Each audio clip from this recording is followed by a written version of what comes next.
Do you want to know how you can log into your Victory Capital mutual fund account? If yes, then this video is for you. Hello and welcome to Tech Basics. It's your host back again with yet another interesting tutorial video.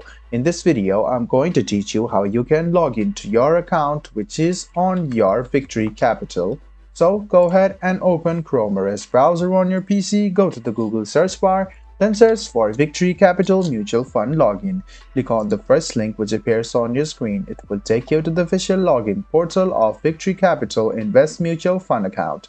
Go ahead and write down your Victory Capital user ID in this box and write down your password in the second one.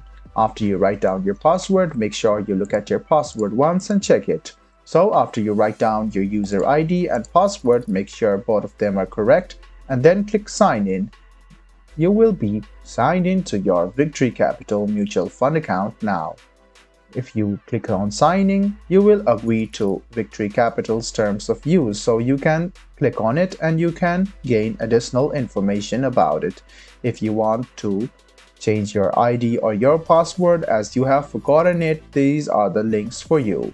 I hope this video about how you can log into your Victory Capital Mutual Fund account was helpful for you. If you still have any kind of confusion, please do mention us on the comment section down below. Like the video, subscribe to the channel and do hit the bell button for more. Hope to see you in the next video as well. Until then, goodbye, take care and make sure you enjoy.